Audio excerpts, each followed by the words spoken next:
കേരളത്തിൽ ക്രൈസ്തവ സമുദായത്തെ തകർക്കാൻ ആസൂത്രിത ശ്രമം നടക്കുന്നുവെന്ന് മാർ ആൻഡ്രൂസ് താഴത്ത്. രാജ്യത്ത് ക്രൈസ്തവർ വെല്ലുവിളികൾ നേരിടുകയാണ്.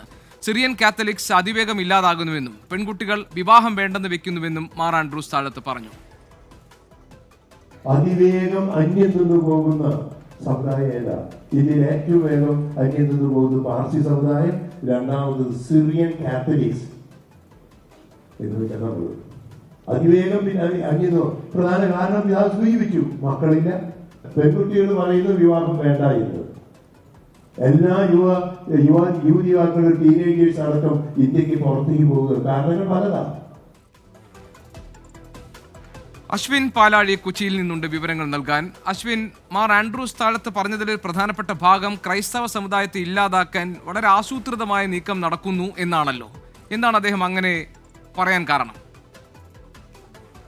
കുറെ ദിവസങ്ങളായ സമീപകാലത്ത് പല ഇടങ്ങളിലെ നടന്ന ചില സംഭവ വികാസങ്ങൾ എടുത്തു പറഞ്ഞുകൊണ്ടാണ് തൃശൂർ അതിരൂപത മെത്രോപൊലിത്ത കൂടിയായ മാർ ആൻഡ്രൂസ് താഴത്ത് തന്റെ ആശങ്കകൾ ഈ പാസ്റ്റർ കൗൺസിലിൽ പങ്കുവച്ചത്. ചില കോളേജുകളിലും ഒപ്പം സഭകളുടെ നേതൃത്വത്തിൽ നടക്കുന്ന ആശുപത്രികളിലുമൊക്കെ നിരന്തര സമരങ്ങളും അതുമായി ബന്ധപ്പെട്ട മറ്റു പ്രശ്നങ്ങളും ഉണ്ടാകുന്നു.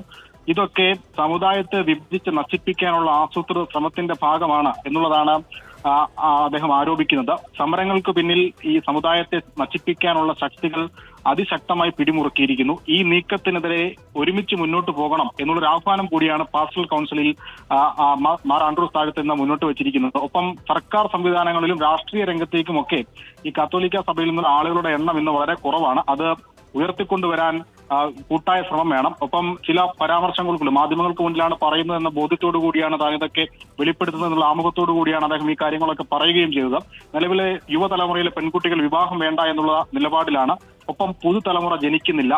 ഉള്ള ആളുകൾ പലരും നാട് വിടുന്നു.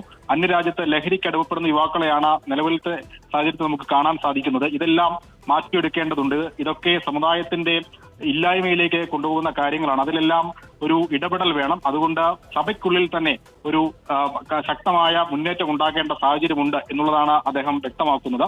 എന്തായാലും ഇതുമായി ബന്ധപ്പെട്ട ചർച്ചകൾ സജീവമായി തന്നെ പാസ്റ്ററൽ കൗൺസിലിൽ ഇന്ന് നടക്കുന്നുണ്ട്. രാജ്യത്ത് തന്നെ ക്രൈസ്തവ വിഭാഗം വലിയ വെല്ലുവിളി നേരിടുന്നു എന്നുള്ളതും ഇന്നത്തെ പാസ്റ്ററൽ കൗൺസിൽ നിരീക്ഷിച്ചിട്ടുണ്ട്. വരും മണിക്കൂറുകളിൽ ഇതുമായി ബന്ധപ്പെട്ട് എന്ത് തീരുമാനത്തിലേക്കാണ്, എന്ത് നിലപാടിലേക്കാണ് തൃശൂർ അതിരൂപത ഒപ്പം പാസ്റ്ററൽ കൗൺസിലിലേക്ക് പോകുന്നത് എന്ന കാര്യത്തിൽ ഒരു വ്യക്തതയുണ്ടാകും. G K. അശ്വിൻ പാലാഴിയാണ് കൊച്ചിയിൽ നിന്ന് വിവരങ്ങൾ നൽകിയത്.